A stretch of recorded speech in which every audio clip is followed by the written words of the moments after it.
नमस्कार, good morning. जब आपको गुस्सा आए तो 100 तक गिन लेना।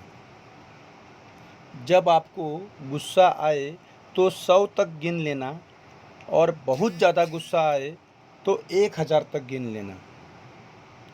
नमस्कार, मैं अजय तिवारी राशि एडवर्टाइजिंग से आप सबका स्वागत करता हूं। जिनकी आईडी अभी तक नहीं लगी है, कृपया मुझे वो मेरे नंबर पर मैसेज करके अपने 40 रुपये जो भरे हैं उसका स्क्रीनशॉट देके आईडी को एक्टिवेट करा लें। जिन्होंने अपने 40 रुपये कटाए हैं वो भी मुझे मैसेज करके उनको भी जो मिले होंगे 40 रुपये उसका स्क्रीनशॉट देके कह दें कि मेरी आईडी अभी तक एक्टिवेट नहीं है, वो आज रात तक एक्टिवेट हो जाएगी।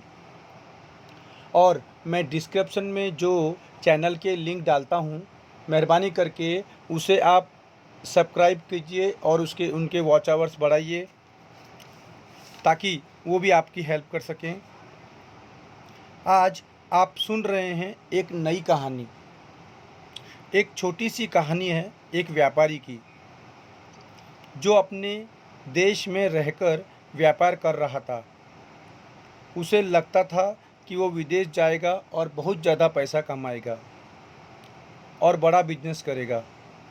उसका ये शुरू से ही मन था, लेकिन उसके घर वालों ने कहा तुम्हारी उम्र हो चली है, शादी करनी ज़रूरी है, तो बेटा पहले शादी कर लो, उसके बाद विदेश चले जाना। उसने अपने पिताजी और माताजी की बात रख ली और उसकी शादी करवा दी गई। शादी के कुछ महीनों बाद फिर से उसने वही विदेश जाने की जिद शुरू कर दी। पिताजी से कहा मुझे बाहर जाके पैसा कमाना है।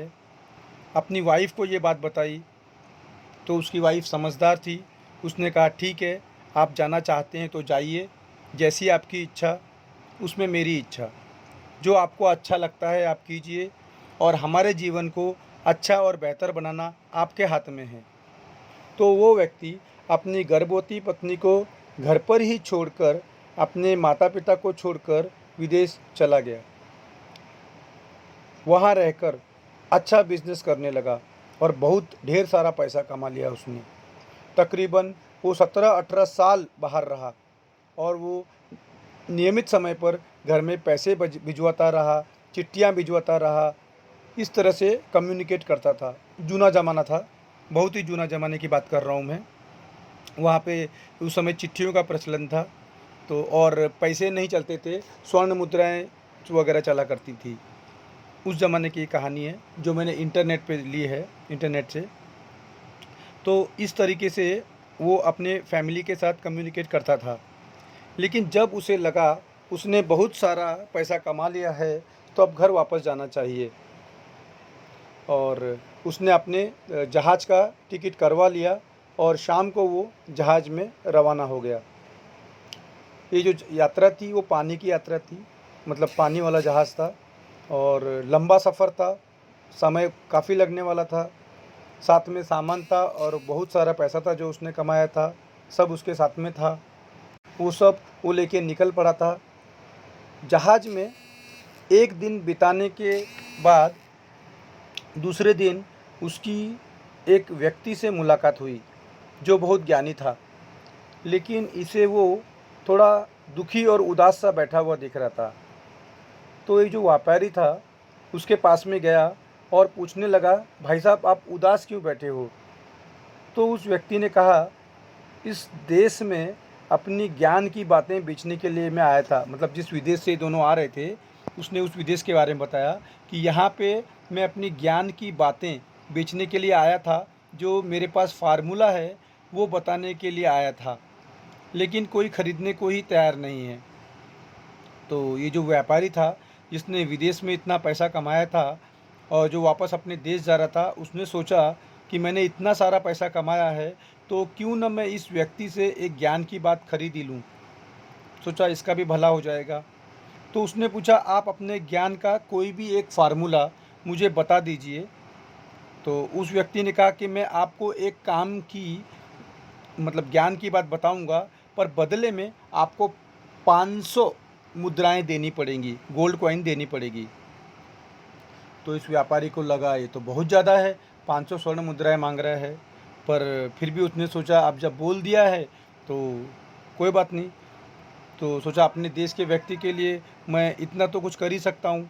तो उसने उस ज्ञानी व्यक्ति को 500 स्वर्ण मुद्राएं दे दी। अब सामने वाले व्यक्ति ने उसे ज्ञान की बात बताई। ध्यान से सुनिए, उसने जो फार्मूला बताया वो ये था कि ज़िंदगी में किसी भी काम को करने से पहले, कोई अगर अचानक आप सडनली कोई काम करते हो तो केवल 2 मिनट सोच लेना, एक झटके में मत करना। किसी भी काम को करने से पहले 2 मिनट सोच लेना, ये 2 शब्दों का वो फार्मूला था जो उस व्यापारी को 500 स्वर्ण मुद्राएं देके सुनने को मिला। उसने सोचा कि अब और तो पैसे खर्च नहीं कर सकता मैं उससे ज्ञान की बातें लेने के लिए, तो ये एक ही काफ़ी है। तो वो व्यक्ति उसने कहा ठीक है, पर धीरे धीरे उनकी यात्रा समाप्त हुई और वो व्यापारी अपने देश में पहुंचा। रात्रि का समय था जब ये घर पहुंचा। घर के बाहर गार्ड से, काफ़ी अमीर हो चुका था मतलब ये व्यापारी, तो गार्ड से उसने कहा चुप रहना कि वो अपनी वाइफ को सरप्राइज़ देना चाहता है और इतने समय बाद आया था। दबे पाँव घर में अपने रूम में पहुंचा तो वहां जाके वो हैरान हो गया। उसकी पत्नी पलंग पे सोई हुई थी और उसके पास में एक लड़का सोया हुआ था और इसका जो काफ़ी लंबा था, उसके साइज के आसपास की था। तो इसका गुस्सा 7वें आसमान पे पहुंच गया कि मैं वहाँ मेहनत कर रहा हूँ और बिज़नेस कर रहा हूँ, पैसा कमा रहा हूँ ताकि घर वालों के लिए और उनकी खुशी के लिए मैं कुछ कर सकूँ, और यहाँ मेरी पत्नी किसी और के साथ सो रही है। ये व्यक्ति बाहर गया, बारामदे में तलवार लटकी हुई थी, तलवार लेके आ गया और सोचा मैं दोनों को ही ख़त्म कर देता हूँ। और जैसे ही वो अपनी बीवी का वध करने जा रहा था, एक सेकंड में उसे उस व्यक्ति की याद आई जिसको उसने 500 स्वर्ण मुद्राएं दी थी। उसे उस व्यक्ति की ज्ञान की बात याद आ गई कि कोई भी काम करने से पहले 2 मिनट सोच लेना। तो ये जैसे ही ज़रा सा पीछे हुआ, इसकी तलवार पीछे ली तो एक बर्तन से टकरा गई, ज़ोर की आवाज़ हुई और उसकी बीवी जग गई और अपने पति को देखकर हैरान होकर कहने लगी, अरे स्वामी, आप आ गए, इतने सालों आपका इंतज़ार किया, जीवन सूना हो गया था, अच्छा हुआ आप आ गए। इसे अंदर ही अंदर और गुस्सा आ रहा था। इसे अभी भी ये देखना था, लड़का देखना था कि वो कौन था जो मेरी वाइफ के साथ में सो रहा था। उसका दिमाग खराब हो रहा था। तभी उसकी पत्नी ने कहा, बेटी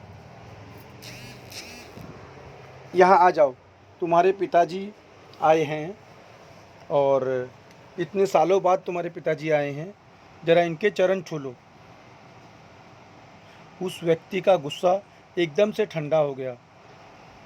वो जो लड़का जो उनके बाजू में सोया था उठ के सामने आया तो उसके सर की पगड़ी खुल गई और उसके लंबे बाल बिखर गए। पत्नी कहने लगी, ये आपकी बेटी है स्वामी, पिता नहीं थे, कहीं इसके मान सम्मान में कमी ना आ जाए, इसलिए मैंने इसे बेटों की तरह पाला है। बेटे वाले और बेटियों वाले दोनों संस्कार दिए हैं। ये आपकी पुत्री है, आपने तो इसका चेहरा देखा नहीं है इतने सालों से, आप बाहर थे। अब ये जो व्यापारी था, जो सेठ था, इसे अब समझ में आया कि वो ज्ञान की बात 500 स्वर्ण कॉइन की क्यों थी, इतनी महंगी क्यों थी, क्योंकि बात बड़े काम की थी। जीवन में कोई भी काम करने से पहले 2 मिनट सोच लेना बहुत ज़रूरी है, सिर्फ 2 मिनट सोच लेना। एक बार फिर से कहूँगा, जो अक्सर आपसे कहता हूँ, कर जाओ कुछ ऐसा कि दुनिया कहना चाहे मैं भी बनूँ इसके जैसा। तो ये थी आज की कहानी। तो आपको कैसी लगी आप मुझे कमेंट बॉक्स में बताना। क्या इससे आपको कुछ सीख मिली, कुछ फ़र्क पड़ेगा? थैंक यू, आपका दिन शुभ हो।